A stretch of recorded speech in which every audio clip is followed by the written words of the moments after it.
આગળ વાત કરીએ તો અમદાવાદમાં સરકારી સ્કૂલમાં એડમિશન માટે લાંબી કતારો નજરે પડી રહી છે, ત્યારે ખાનગી શાળાઓ છોડીને લોકો સરકારી શાળા તરફ વળ્યા છે। બાપુનગરમાં શાળા નંબર 13માં લાંબી કતારો નજરે પડી। સરકારી શાળાઓમાં પ્રવેશ મેળવવા માટે વાલીઓનો ધસારો નજરે પડી રહ્યો છે, ત્યારે અમદાવાદની સરકારી શાળામાં એડમિશન માટે લાંબી લાઈનો લાગેલી અહીંયા નજરે પડી રહી છે। આ જે દ્રશ્યો આપ જોઈ રહ્યા છો બાપુનગરના આ દ્રશ્યો છે, બાપુનગરની સરકારી શાળાના આ દ્રશ્યો છે કે જેમાં ખૂબ જ મોટી સંખ્યામાં વાલીઓ અહીંયા એકત્ર થયા છે, લાંબી કતારો લાગી છે।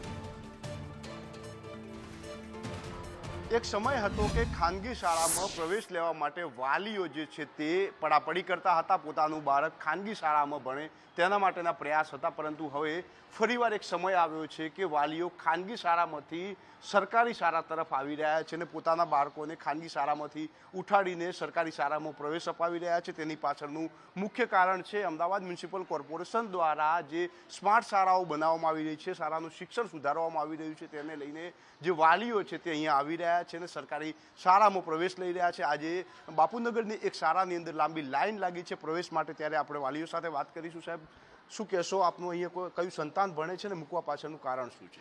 મારું નામ ભદ્રેશ હિરપરા, મારી બેબીનું નામ છે ઇતારથી હિરપરા અને અહીંયા ચોથા ધોરણમાં ભણે છે।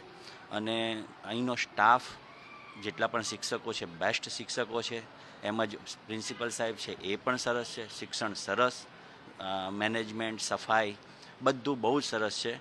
હું બાજુની કોલેજને વહીવટ કરતા છું અને મારી બેબીને હું અહીંયા ભણાવું છું। મને ખાનગી સ્કૂલનું ફી પોસાય છે અને હું ભણાવી શકું એમ છું, તેમ છતાં મેં અહીંયા બેસાડી છે। ચોક્કસથી તમારી બેબી ખાનગી શાળામાં કયા ધોરણમાં હતી ને હવે કયા ધોરણ માટે આવ્યા છે? મારો બાબો જે છે ધોરણ 3માં ભણતો હતો પ્રાઇવેટ સ્કૂલમાં, પણ ત્યાંનું ભણતર એટલું એજ્યુકેટેડ નથી બરોબર, અને ત્યાં પ્રાઇવેટ શાળાઓમાં બરોબર ભણાવતા બી નથી।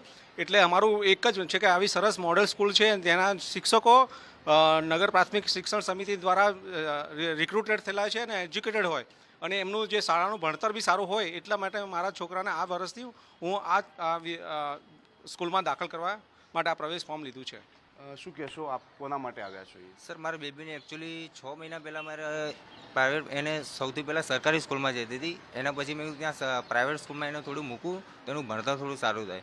પછી ત્યાં મેં સ્કૂલનું નામ તો નહીં કહું, પણ 6 મહિના મેં એને ત્યાં મૂકી, એડવાન્સ મેં ફીસ ભરેલી હતી। પછી એમાં મને 6 મહિના અંદર અનુભવ થયો કે પૈસા આપતા બી આવું ભણતર નથી મળતું, તો શું કામનું। પછી આ ઋષિકેશ રામણી સ્કૂલ છે મારા ધ્યાનમાં ગઈ, થોડી 1-2 જણે કીધું મને કે અહીંયા બેસ્ટ સ્કૂલ છે। પછી મેં અહીંયા એનું ત્યાંથી સ્કૂલમાંથી ઉઠીને એ ગાડી એડમિશન અપાવ્યું અને એનું જે વાતાવરણ એકદમ ટોપ છે, શિક્ષકો અને બધું। એટલે કે જે વાલીઓ છે તે અત્યારે પ્રવેશ માટે પ્રવેશ ફોર્મ લઈને ઊભા છે। આ પ્રકારની લાઈનો સરકારી સ્કૂલમાં અત્યારે જોવા મળી રહી છે, ખૂબ જ પોઝિટિવ છે। આપણે પ્રિન્સિપલ સાથે વાત કરીશું। સાહેબ, મોટી લાંબી લાઈનો ખરેખર ખાનગી શાળાના બદલે અત્યારે સરકારી શાળા? જી સર, રાજેન્દ્ર કુમાર પ્રજાપતિ, મુખ્ય શિક્ષક બાપુનગર, ગુજરાત, શાળા નંબર 13।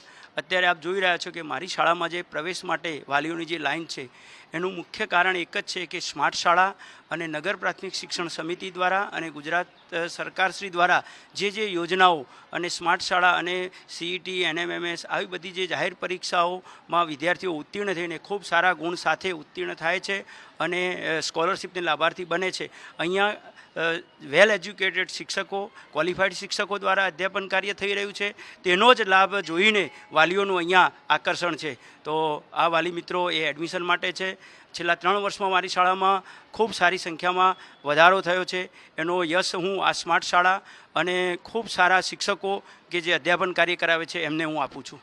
એટલે કે હવે સરકારી શાળાની અંદર શિક્ષકો સારા છે માટે વાલીઓ પોતાના સંતાનોને મૂકવાનું પસંદ કરી રહ્યા છે અને અમદાવાદની બાપુનગરમાં આવેલી આ જે શાળા છે તેની અંદર અત્યારે લાંબી લાઈન લાગી છે, કારણ કે પોતાનું સંતાન ખાનગી શાળામાં ભણે છે તેમાંથી ઉઠાવીને સારા શિક્ષણ માટે, સારા શિક્ષકો માટે સરકારી શાળામાં મૂકી રહ્યા છે। કેમેરામેન મનીષ વાણિયા સાથે જયંતિ ચૌધરી, સંદેશ ન્યૂઝ, અમદાવાદ।